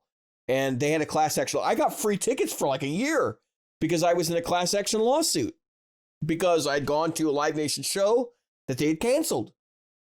They had to cancel it on account of weather and they didn't reschedule. And so your ticket was just sitting there in limbo. And this is not the first or last time that has happened. And it's like, you guys can't run a company breaking promises and hanging on to people's money. Like, that's bullshit. So that's basically, listen, I'm not going to get on the soapbox too much about them because we've already done it here. But like, if a company's being mismanaged, probably shouldn't cast your lot with them. So if you are looking to find a promotion company and stuff, like I would stay away from anybody affiliated with Live Nation or that has Right. like, we can get you gigs through Live Nation and sell your tickets through fuck Live Nation. Okay. Because we need to move on. Like, we need to actually, you know what we need to do? We need to go back to people going to the venue to buy tickets, because I know it sounds terrible, but the venues can have an e-commerce venue. You know, like what the hell is the problem? Why? I mean, do they literally feel the need to farm this out because they can't handle it themselves? I mean, you can't tell me. We have a place here, the Allstate Arena, which is like, it's one of the medium-sized large venues. And we have big bands come through there. You know, the big pop acts and stuff come through there. And it's like, they have employees. They have an IT department. I guarantee you they have an IT department. Do they not have a website? Can they not sell tickets? No, they're going to use Ticketmaster because they've probably bought into the bullshit that Ticketmaster / Live Nation has spewed, saying, we market your events through our stuff and there's value in that. When was the last time you went to go look and see what concerts were going on in Live Nation? Never. I mean, I honestly, I tend to look through the artist. I'm like, okay, yep. I want to find out what Josh Smith is touring. I'll go to his website and I'll look and see what dates are listed. I'm not going to Live Nation and being like, Josh Smith. No, absolutely yep. not.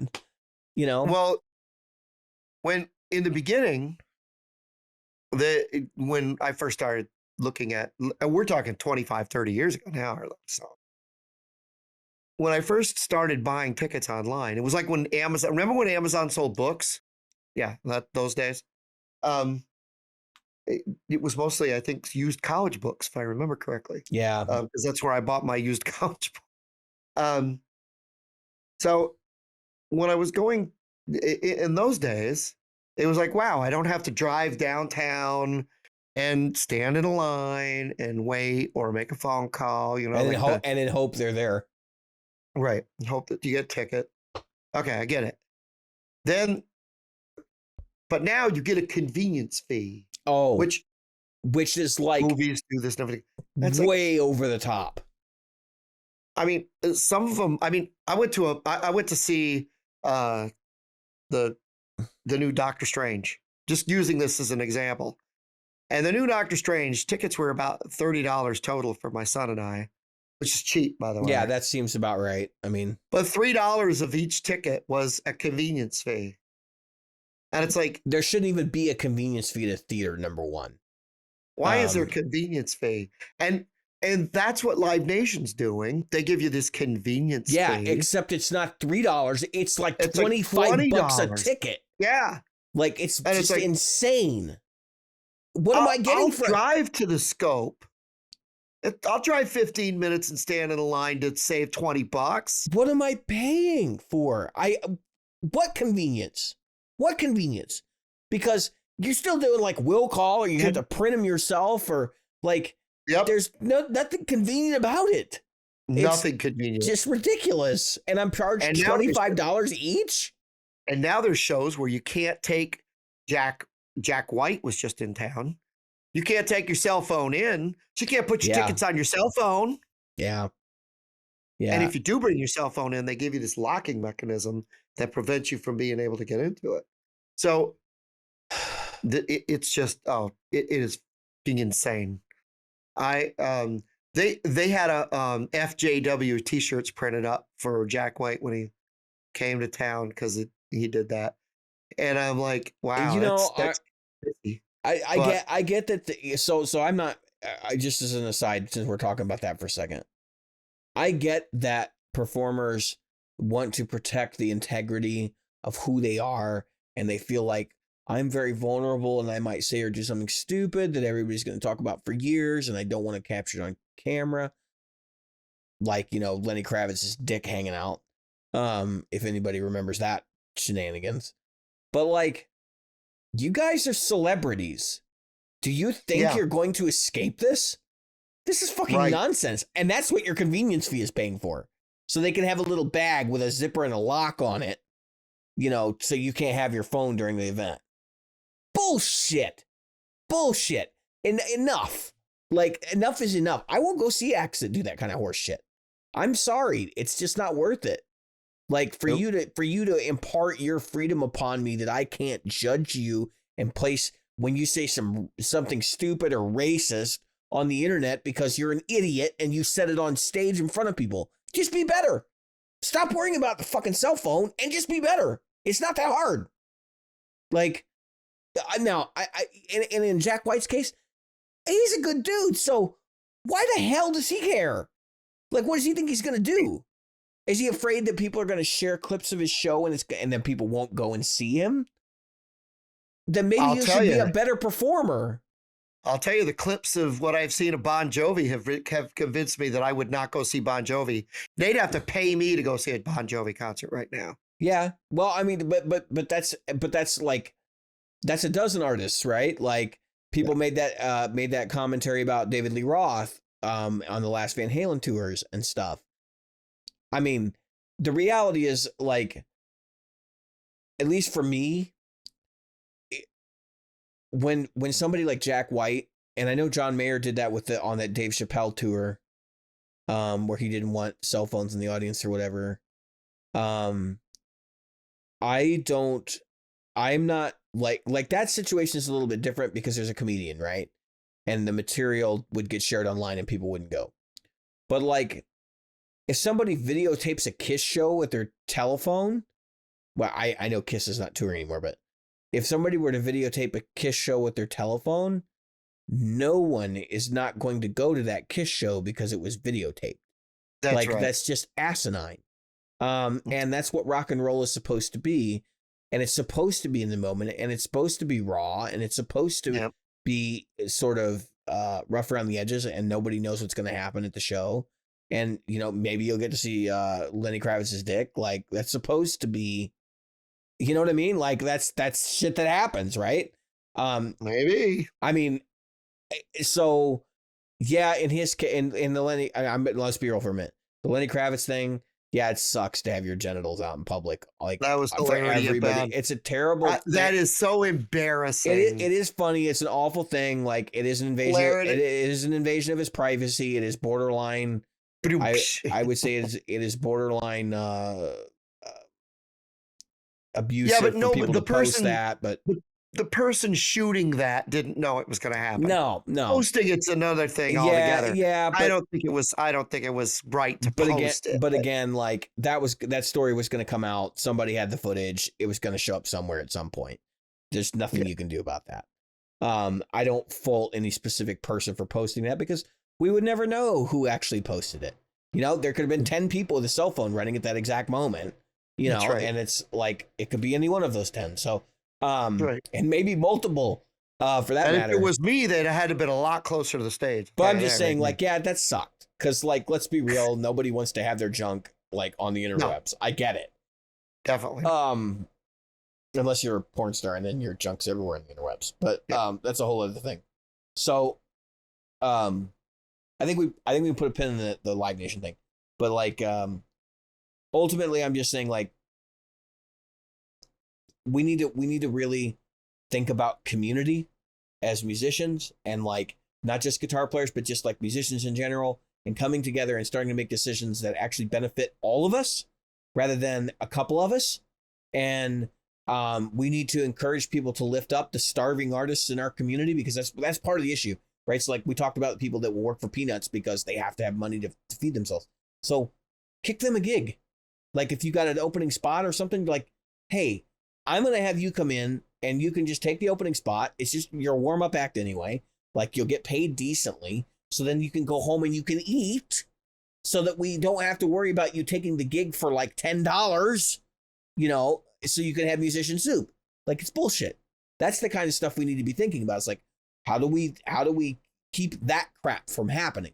And then how do we get into clubs and say, and get some ownership in clubs so that we can go to the clubs and say, why are you booking this band? They're awful. Like they have no talent or ability. There's this band over here. These guys know what they're doing. Like this should be what we're raising up. We should be working together to sort of like prop up and make a healthier community instead of one that's like toxic as shit and filled with musicians who sing about jerking off into a sock. Yes, this is an actual story. I have actually seen this band.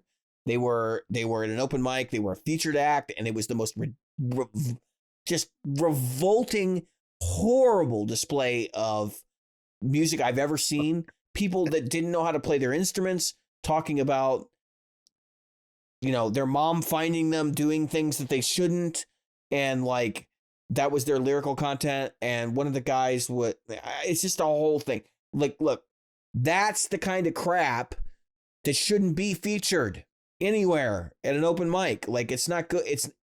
I say this because nobody else was there, right? Nobody else on the show has seen this, but it was like really, really poor quality music in the sense that it didn't make musical sense. Nothing was on time. They were all just kind of doing their own thing. And like the lyrics were bad and disgusting. And it gave off this like creepy predatory vibe. And like, it resonated with me as like, I don't want to watch this. Like, and I don't think anybody else in this club really wants to watch this. So that's the kind of stuff where I'm like, yeah, we probably, don't recommend those people to a club because they're going to take your money. You know what I mean? Like, just think about it from that perspective. Prop up the people who are good, that should be professional musicians and who are actual professional musicians. And let's make a better society for everybody. So I know that sounds very judgmental because I'm asking people to like start making calls about local musicians and stuff, but realistically, we all know those people that can't play their instrument who get gigs and get paid decent amounts of money that you could have been paid, who actually work your ass off. This is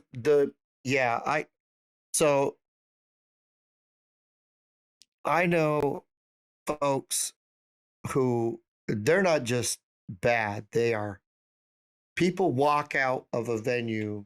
Like that band that I saw where people actually did walk. I had to stay for reasons, but I watched people actually get up and be like, what the and literally walk out because they're like, this is not only disgusting, it's stupid, it's not even fun. When they're drive people out of a paying customers out of a venue bad, they shouldn't be there. And it's difficult, especially if you know these people, to say, dude, seriously, you shouldn't be doing this. Yeah. It's not your calling. Get out. Yeah. Well, it's not only that, but like, if you do know those people and you're friends with them, don't recommend them for gigs because that's how they got that gig. I found that out later. Somebody had recommended them for it. I'm like, who would do that? I know people who, look, there's a band around, there's a couple of bands around here. They get some of the best gigs, never twice, but still. And it's like, how the f did this band get a gig that pays? I've got friends coming up that have got a gig locally, and I'm going to have to go because I'm friends and I'll have to. But I'm thinking to myself, no, you don't. If I never see those fuckers come to my gigs, listen, and that's the thing. When I go to my gigs, I've got my friends are at a level that I am. So they've got gigs. I can't say to them, hey man, come out and see me, because I've got gigs. And so they've got gigs. We don't go to each other's gigs. Can't. And so there's just, oh, maybe I've got time on Friday. I'll come see you for about an hour or whatever. But most of the time, no time. It's just not there. And so I don't understand how some of these guys who suck so hard get recommended. I really don't. If friendship is based on obligation, in other words, like you feel obligated to go see them when you have time available, that's kind of messed up. Like I'm gonna be real for a minute. So I want to preface this, like, I don't know Jim's situation or whatever here, but like I have been in situations where I felt obligated to do things for certain people. And I'm sorry, but I should want to do it, not be obligated to do it. So therefore, Like, if I don't want to do it, I'm not going to go. If you ask me to go see your band and I think you suck, I'm not going to go. Or if you think I'm your friend and you treat me like dirt and get mad because I didn't go see you and I literally had something going on, like, screw you. So I just want to say that because I think a lot of people tend to think that, you know, these relationships don't work that way, that like, oh, well, we have to go and prop up our fellow community members. It depends on how close you are to them, right? Like, we can do this stuff without having to patronize those people. And I mean patronize, like literally being a patron of them. Right. We can, you know, provide advice, or maybe lend a helping hand, like they got gear to carry or something, or maybe they need something fixed and they don't have the money and you can assist. Like, that's the kind of stuff where we can prop each other up and support each other and not have to be like sacrificing our own ability to gig to do it. Do you know what I mean? Like, because I have definitely run into situations where me and somebody else are playing at the same night, you know, and it's like, I can't go see him. I really wish I could go see him, but, and that sucks. But it's also one of those things where it's like, dude, I got kids. Like, I can't get out most nights to go, you know, to go to a gig. So like, I don't set myself up for relationships where someone's going to be distraught if I can't make it to their gig. And right. That's part of the issue, I think, is that like a lot of the people in my generation don't have kids. And it's like, in dealing with them, they don't understand what it's like to have kids. And they don't understand that, like, yeah, I'm literally exhausted every single day because I run a bus. You know what I mean? Like, I drive my kids all the way around town and everything. So that's like a whole thing. And the people I do know that have parents, they get it. And like, they're like, no, don't feel obligated to do anything. Like, I understand. Like, I know where you are because I'm there too. And so I think that's a big part of it. But anyway, I want to skip us over the next topic, if that's okay, because it's all connected. So Adam Neely did a video earlier this month, and I wanted to talk about it. He said they lost $17,000 on tour. Now I'll give you the lowdown on what happened on this tour, and then I want to talk about touring as a musician and like what this looks like now. I've never toured myself. Jim, you probably done some light touring, probably nothing like what they did, but because they were playing all up and down the West Coast, and they're not from there, they're from Colorado. I think they're from Colorado. They start their first tour date was in Colorado. They're from the Colorado area, yeah. Yeah, so all right. So basically the lowdown on what happens, and then I'll kick the ball to you. They got COVID. They missed like 5 dates. They got COVID. They were able to reschedule at least one of them, I think, and then like there was some shenanigans there. Basically, it was said in the video that they had to actually sell out every show in order to even have a chance of breaking even, and they did sell out every show, but because there were so many like vehicle expenses and traveling back and forth and flying on planes and all of this nonsense and being booked in hotel rooms because you're stuck with COVID, right? That it wound up costing the band $17,000, or it was like $16,500, I think, for vehicle rentals and insurance and all that nonsense, because basically, like, that's what happened in COVID, right? And that was the proposition for why bands aren't touring in COVID. Now, that's a big part of this conversation. But in the video, and this is the part I focus on, and I want to really spend some time talking about, because the financial side of it is, yeah, big deal. But he suggests online that he was going to talk about the fact that they lost $17,000 on tour, and people came out of the woodwork on their Twitter and were like, just sleep in the van. Sleep in the van, dude. Just sleep in the van. Why do you need a hotel? Because apparently he put a list of his expenses. Why do you need a hotel? Why do you need a hotel room? Just sleep in the van, dude. Just sleep in the van. That was like the repeated thing. And throughout the video, he makes allusions to the fact that they just need to sleep in the van. This plays right into what we were just talking about, which is that here is a group of people that have accepted getting screwed. They have accepted it to the point where they've normalized it.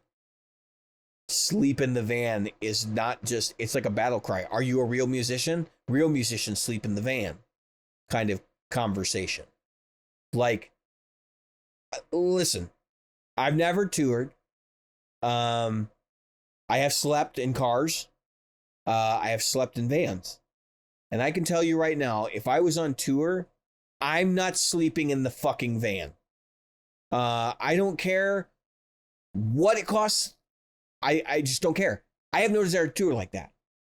And that's basically what it boils down to. Like, Jim, balls in your court. Well, first of all, while you were talking, I just wanted to see, because the Struts are coming to town. Right? Oh, yeah. So if I waited and bought my tickets, they're $22.50 right now. If I bought the tickets at the door, $27. Uh-huh. If I do a free online purchase of the tickets, $34.38, $9.38 of a convenience fee on a $22.50 fucking ticket. This is what we're talking about. This is the Struts. They're not national. They're international. Guys are from England. They're over here touring in the States. They're coming to this, these It's clubs. a reasonably well-known band, yeah. Yeah. And they have a kind of a Queen meets Aerosmith, Queen meets Journey, Def Leppard, that kind of thing. They have a very 80s, 90s vibe to them. I'm just saying that AXS, which is like the same type of thing, doing the same thing. Uh-huh. The Struts aren't getting any part of that. No. A $10 fee so I could buy my ticket online? No, I'll buy it there. I'll walk up to the door. I'll pay less than $30 and see the exact same show with the exact same experience. And that pisses me off. That's the stupid. This speaks stupid part exactly to what you're talking about. But that's the stupid part of all this, right? Is that this is all an illusion. Like, yeah, that's done so that the band thinks we're getting X portion, but what they don't know is they're being extorted because the convenience fee is the profit, and that's going directly to Live Nation, and you don't see any of that. Do you know what I mean? Right. And Adam pointed out something really very, very important was when he went to jazz clubs, they were given a nice meal. Yes. They were taken care of. Treated well. And yet when they went to the rock clubs, they shit all over them. Uh-huh. And as a musician, I can only speak to my area now because I haven't toured outside of this area in a long time. But that's I go to one place where they charge me for a soda. Yep. A soda. They're nickel and diming the band for $3. I think I've said this before. For $3. Well, the other night they brought me steak and literally steak and so I had a meal and anything I wanted to drink. I don't understand because literally that's really almost nothing out of their pockets. Yeah, I mean, it's like they're gonna throw away somebody's meal they fuck up that night. You know what I mean? And it's like you guys can't, you can't feed the band. Like, this is bullshit. Right. And so this comes to that experience. So, and we got paid more than we would at the location that Nichols and Dimes. Well, that's the stupid part, right? The venues you get paid at take care of the people better, which is nuts because it should be the other way around. Like, now, in both, this is the problem I have. In both venues, the work is the same. Uh-huh. I still have to set up. I still have to tear down. I still have to stand for 4 hours with a 9 to 10 pound guitar around my neck. I still have to entertain. I still have to provide that level. Uh-huh. And the expectation of the club is we keep people, which we do, we keep people dancing, drinking, enjoying to the end. That the hours that they pay us pays for us and more.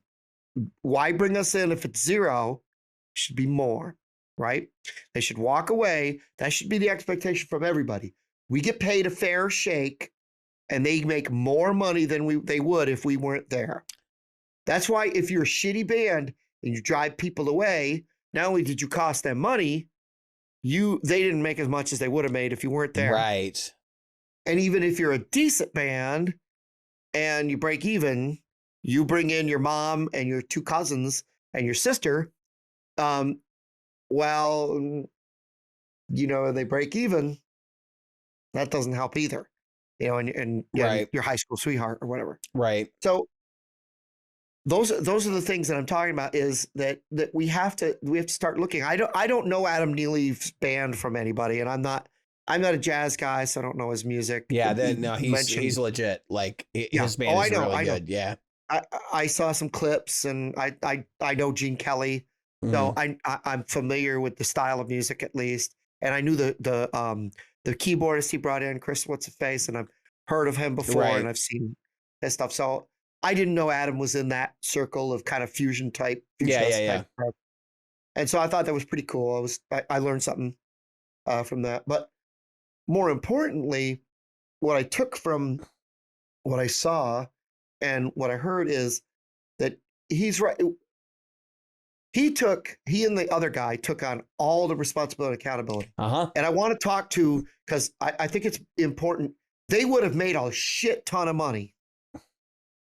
Well, not a shit ton. They would have done okay if it hadn't been for one thing, and that was the COVID thing. Yeah, right. They probably would have I think they would have pocketed $10,000 or so. Yeah, they probably would have pocketed anywhere between $10,000 and $20,000. It's weird. How much did the COVID actually cost them in the end? Don't know. But it is as much as $17,000. So, and they walked away. They didn't walk away even. They walked away negative. But it almost cost them $17,000. That was the point of the whole video. They were able to make up a lot of it at the end. They would have been able to do that too, had that guy not come up positive. And that's not his fault. I'm not blaming anybody. That's not what I'm doing. When I saw Blue Oyster Cult locally a little while back, they allowed nobody backstage for any fucking reason. Because that's not the chance they were willing to take. Right. Right now, the Struts they're coming. They're going to have a meet and greet with some people. They've sold out the meet and greets. I wouldn't do that. I wouldn't do that even right now. You couldn't pay me enough to do a meet and greet, because a $100, say I had 10 meet and greets with 20 people at $100 a piece for an autograph and a picture of me standing next to him. No fucking way. Because that's going to cost, that's $20,000 maybe. That could cost me on a tour like this, $100,000. Yeah. That's not worth it. It's just, when people are not giving out, and I want to speak to this because that's what happened to poor Adam and his band. Now, I'm sure it wasn't a meet and greet or anything, but they're doing their thing, and they're going from Colorado to LA. Now, the thing about Colorado, and we've talked about this, COVID and everything else, it's pocketed because not everywhere is the same. I live in an area where social distancing was we social distanced before it was cool. I've been working from home since 2003.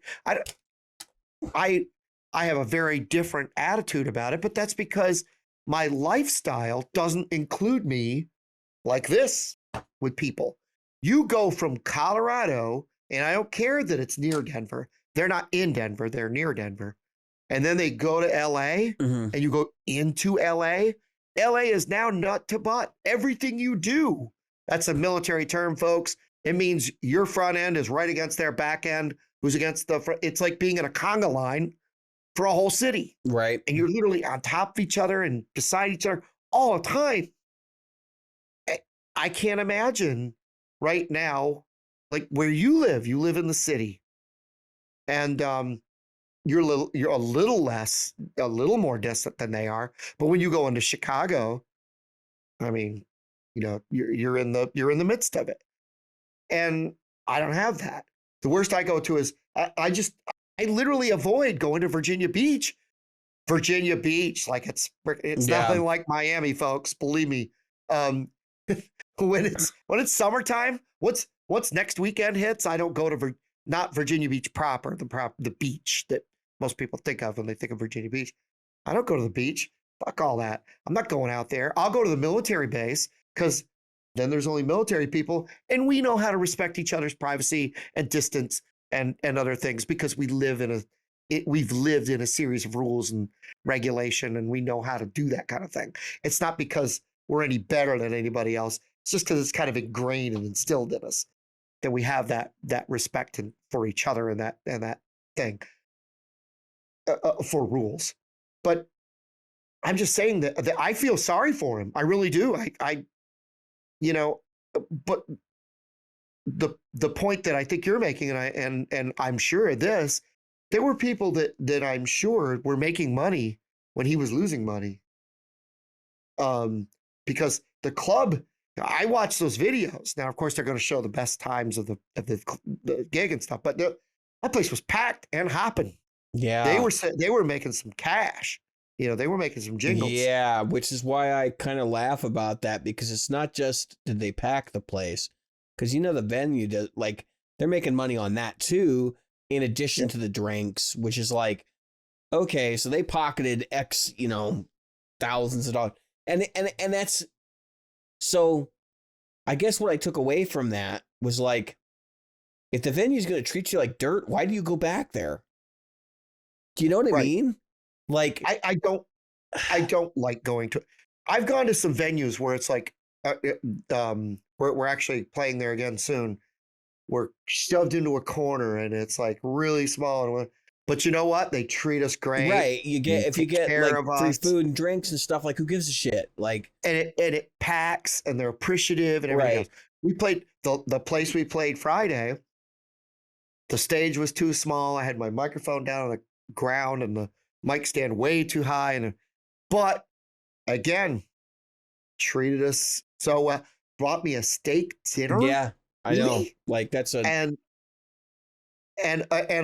I had a steak dinner, a well drink, and then soda the rest of the night, water. And the owner, the bar owner, came up to us and he goes, "What do you guys want? What do you guys want?" And it was like, "Yep, I want a soda. I want a water. I want a water. I want a soda. I want a water." He goes, looks at us like, you know, you can get anything, right? He goes, "You guys can have whatever you want." He goes, "We're like, no, that's not us. That's not us. Yeah, we're professionals. We are here to entertain, not to be entertained." Believe me, I'm sure that was noted too. It's like, okay, yeah, this makes sense. That's less money that we cost him, and you know, so on and so forth. So, man, your job as a musician, contrary to popular belief, is to perform music at a venue, not to get hammered. Okay, I have played with people who make it their priority to drink at a show over the music, and that is, and it shows, a really, really bad look. It's bad for you. It's bad for the venue. It's bad for the band. And yeah, so just don't do that. So like, I'm not expecting venues to have like a green room for people.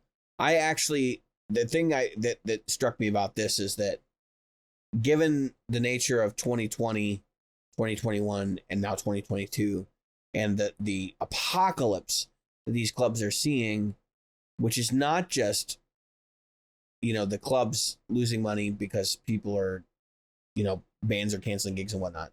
It's also because people can't go out. Some people can't make it to the venue because they've got COVID, or it's, you know, those kinds of situations where business is just off, right? And those venues, those clubs that are in that video particularly, rely on the live music to pay the freaking bills. So, you know, cut them in a little bit. I don't know. I mean, it's kind of like, if you can prosper or you can choke yourself. because that's what they're doing, right? Like if they're going to refuse to pay somebody now in a situation where like somebody gets COVID and they can't perform, like I understand, don't pay them. Like I get that. But if it's a situation where, and I've heard of this kind of thing happening where part of the band performs and then the venue refuses to pay because it's like, well, no, we contract the whole band. Like that's the kind of crap that's like, we need to stamp that out. Now, here's the last piece of this. And this is in my notes for the show. Greg Koch talked about why he doesn't tour a lot. Okay. And I think there's a lot of wisdom in his conversation, which was that when I go to Europe, he said, I'm paraphrasing, of course. When I go to Europe, they put me up in a hotel. They make sure I'm well fed. They provide transportation. And basically take care of the musicians. They respect musicians and they know that musicians are responsible for a good portion of their business. And so therefore they reward musicians for their service. And maybe the pay isn't quite as good for the gigs, but like it's good enough to make it worth his while to tour in a foreign country like that. Whereas here in the States, touring is a totally different fucking animal. The band is required to pay everything. They don't pay, the venue will not pay for transportation. They don't give a shit about that, which I could stomach that. They don't pay to put you up in a hotel if you're out of state. They don't pay to, there's nothing in the writer for like sets of strings and stuff that you might need for a performance. There's, in some cases I have heard that some venues require a portion of your tips. I have never seen that personally, but I've heard that's a thing in specific places. It is. There are, so you get my point, right? Like the way we treat musicians here in the United States is basically like dirt compared to other countries where, I don't expect us to be royalty, but just treat us like a goddamn human being. Like it's so much to ask that we have a hotel room. Like this whole sleep in the van bullshit, that is fucking normalized torture. That comes from the I hate to pull this one out. That comes from that okay boomer thing, because there are so many people from my day who had to do that because that's all they had. You shouldn't and have there had are to so do many it people either. who have had it. What's that? They shouldn't have had to do it either. Why can't we just agree on that? No, I'm not saying they should have. I'm saying that happened in the 90s, in the 80s, it happens in right the now. 70s. I mean, it's. I know. And you know why? Because there's so many people willing to. Yeah, and I want to talk to this because this is probably even more important. So a buddy of mine, we go to open mics every now and again, and we were talking about open mic. We're talking about who gets on stage, blah blah. I go, you know what? I go there to hang out with you. I don't go there for open mic. I don't give two rats asses if I even stand on that stage for 4 seconds. Because the truth of the matter is, the only reason I don't go so often is because I have to listen to, and I started naming people. Yeah. Because he's friend, and I can do that. And I was like, I have to listen to this guy, and this guy, and this guy, and this guy. And I'm like, and I have to listen to them monotonely go through 4 or 5 songs because they run it a certain way and they do this and they do that. And I don't want to be another, I don't need to go up there because I do pop music. If they gave me 3 songs, I'd be up there for 8 minutes, 9 minutes, and I'd be done. And why? And every time I get up there, it's like, oh, don't you want us to back you up? No, I don't need you. You don't know the chord progressions and you fuck it all up. This is pop music. It's very organized. I'm not doing a 30-minute blues jam. That's your thing. I got no problem with it, but it's not mine. And so, but what I told him, I stressed to him was, I have a band. I work almost every week. Yeah. Most weeks I'm out gigging. I don't need this. You need this. This is so that you can get that out of your system. And the problem is, and this comes back to what we're talking about. There are so many people, they need it so badly that they're willing to sleep in a van and, go through, like you said, eat musician soup and get shit on night after night after night so that someone will listen to them. And let me tell you something. If people are treating you like that, and if you feel you have to, maybe you need to re-look at what you do, because maybe either A, you're not as good at it you think you are, or B, people don't appreciate what you do where you're doing it. Yeah, Those I mean, are the two things. if we could get people to rectify their situation and understand that, like, if you think that you have to sleep in the van, like, because otherwise you'll never get a gig, like, that's the reason you're still sleeping in the van. If you catch my drift, like, we're not arm in arm, which is the title of this episode again, and kind of coming together as a community and saying, no more. This stops here. We're not going to do gigs where I have to travel to a place and they're not going to put me up. Like, that's bullshit. And then the second that those venues that rely on out-of-state entertainment start realizing, oh shit, like, how am I going to pay? How am I going to feed people? Like, how am I going to, do X, Y, Z? Like, the second that they are like, holy crap, our bills are, going up and our income is going down, guess what? They're going to say, how much will it cost to put somebody up? Yeah. And that's part of the issue here, is that we have people, like you're saying, who are willing to sacrifice everything because they really believe in their music. And I'm not saying you shouldn't believe in your music to that level. I'm just saying your music is a commodity, like, and you're not treating it that way. You're treating it like value. It's so important that everybody sees it right now. But stop. Ask yourself the question: is it so important that you're willing to give up your dignity? I mean, come on. Like, that's asinine. We don't live in a third world country. I mean, we're broadcasting in the United States. If you do live in a third world country or a nation that is impoverished or, financially challenged or whatever you want to call it, I understand your situation is completely different than ours. But here in the United States, we have money. There's money everywhere. I mean, I hate to say it, but the streets are literally paved with freaking gold. No, they're not really paved with freaking gold. But my gold top paved with gold. Realistically, businesses have money, and businesses can afford to put somebody up in a hotel or get an arrangement with a local hotel so that when they have talent come through, they can put them up for $50 a night, because the hotel would love to have guaranteed stays, and they'd be willing to do it if you're going to bring somebody in every month or every other week. Like that's right. That's the kind of arrangements that need to be going on, because that's how it works in Europe, and it works really well over there. And last time I checked, not everybody in Europe is bankrupt. I mean, there are countries like Switzerland, Sweden, Finland, who are doing quite well financially.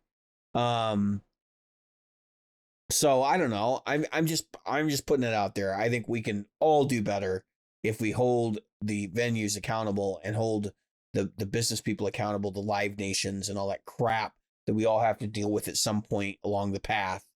And I've said on this show that, like, we'll probably play gigs for free because that'll be our only option in the beginning. And yeah, you got to pay your dues to get there, but you don't pay your dues while you're touring. Like, that whole idea of, like, sleeping in a van, you know what I mean? It's like, it's just asinine. Stop it. Get a tent. Get a fucking tent at least. Like, you don't have to sleep in the van. Sleep in a tent. Like, get a camp. Go get a campsite for $20. This kid ain't sleeping in no fucking van. I can tell you that right now. Nope. I'm not doing it. No. If you want to tour, you're going to, Jim. That, unfortunately, if you're going to tour right now, until things change, that's what's going to happen. Yeah. I'm not touring. I'm just not doing it. While that's going on, I'm not doing it. But the fact is that there are so many people, like I said, they're willing to give too much to get their stuff out there. You've got to be able to say no. It has an intrinsic value, and I want that value to be perceived. It's not going to be perceived if you're walking in willing to take $300 and pay for your stuff while you're there. And then and then wear it like a badge of honor. That's the other side of it. It's that whole, oh my God, it's almost like, look at me, I've got the Purple Heart from going to I slept in the van. Yeah. You see the one I got, I slept in a van with a herniated disc or some shit like that. You know what you normalize? When somebody says, I slept in the van to pay our dues, you turn to them and you say, you are an idiot. Yeah. You know, you are an idiot. Because you literally could have done anything else to pay your bills while you honed your craft. And then at some point, you can go out and play your music. And because we all held out, we had diamond hands like Wall Street Bets. We held out long enough. Guess what? Now we've got the power. Right. Right now, we don't have any control over it. In fact, there have been so many people that have been victimized that victimization is now normalized. Yeah. That's basically when I hear from local bands, they go, typical bar gig's $300. I go, how much money do you think the bar makes off your typical bar gig? Because in most cases, the bands that I know that are playing those $300 gigs, I can do a head count and tell you they're making more money off that $300 gig than they're paying you by a long shot. Because I've been in that same place when there was nobody there, and you can do a head count and tell that they're making X amount of dollars per hour. You know, it's a simple calculation. How many people are in the seats? Who's buying beer? I can tell you this. This was a while ago, but I was in a band where we came in and the guy said, I'll give you this much, but I'll give you a bonus if I make over this much money. I think you might have told the story on the show before. Yeah. And so for those who haven't heard it, we had a door. So we had door, and then we were supposed to get plus bonuses at price points. We literally sold the place out of liquor, and then they drank the bar out basically. And they had one beer in the cooler left. One beer, one cooler. Taps were floated. All the liquor was gone. One beer in the thing. And the guy said, well, I didn't really break the number I was hoping. Didn't give us the bonus. Yeah, that's normal. That's a place we never went back to. Yeah, but you did the right thing, right? Right. And you should have spread that story amongst the other people in the community that you know. Because they all need to know that guy's a month later. Yeah, that guy's a piece of shit. And he was. And the place burned down a month later. It had nothing to do with that. Yeah, I'm just saying. Karma. It's because his karma also went to the fact that he didn't take care of that hood. I can't remember what you call the hood that fires. Yeah, the fryer. Yeah. Yeah. It's got a name, so it douses any fires. Very specific for grease fires. Didn't stop the grease fire. Place burned down completely. And there's still nothing standing in that spot. All right. But I'm just saying that kind of thing happens, and you have to be willing to say no more. I don't have a gig report, but I know you do, and I'm gonna let you take it away, and then we'll close out the show. So we had a gig on Friday night. I'm just gonna make it short, sweet. It was a lot of fun. Like I said, they took care of us. It was a great gig. We had people dancing right to the end. We had a dance floor. If you go to my Facebook page, you see some pictures of the that I took from the side of the stage. The dudes and the women, they were all dancing, all having a great time. The drinks ran freely. The food went quickly, and the place was good. I'll tell you offline something that happened to me, but let's just say that it's not podcast. It's not podcast appropriate. But anybody that's interested can ask on the side. But I don't know. If I don't know you, I won't answer I won't tell you what happened. Yeah, you need to gauge what the reaction is going to be. Because first. Believe me, it was totally inappropriate, but funny at the same time. Did you show your dick on stage like Lenny Kravitz? No, didn't happen. I did not pull Lenny Kravitz. Let me tell you something. People would have to be a lot closer to the stage to see what they saw with Lenny Kravitz, and have good eyesight, and, possibly binoculars. And that's even 5 feet away. But the fact is that we had a blast. It was a great night. Fitch and Company kicked ass once again.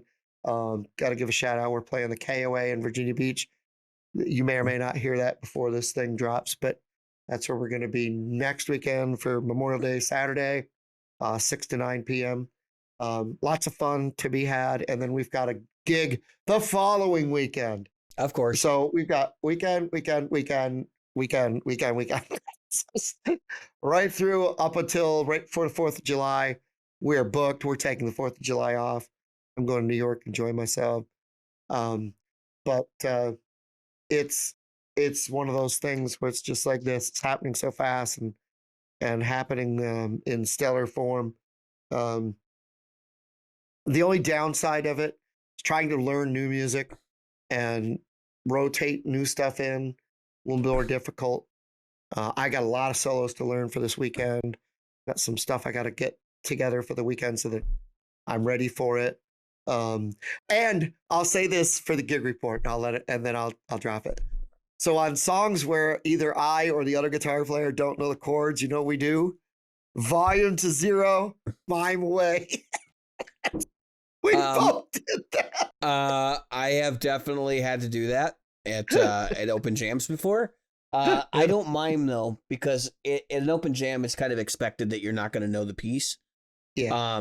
And that's where I try to pick up on single note stuff that I can just play along with everybody else and kind of like. Well, when I say what I'm doing on the side is I'm just kind of moving this hand, but I'm not moving this hand. Oh, I don't even try to make it look like I'm playing. I just stand there. I'm like, arms crossed, like looking closely. Yeah. I'm doing all the backup vocals, so it doesn't really bother me that much. But the other guy, he's like, matter of fact, I've had him walk up stage, go get a beer. He's drinking a beer,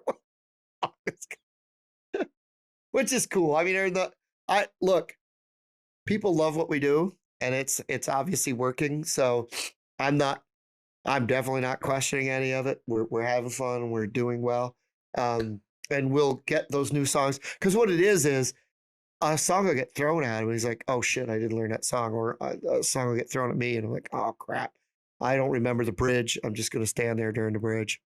That's pretty much what happens. So it's not really a terrible thing, but it is a lot of fun, and we're getting bigger. We're moving into that. Sounds like realm. A lot of big gigs and coming out of COVID strong. So yeah. Are we ready to end? I am. I have been David. I've been Jim. And tonight we've been Practical Guitarists. Yes, we have.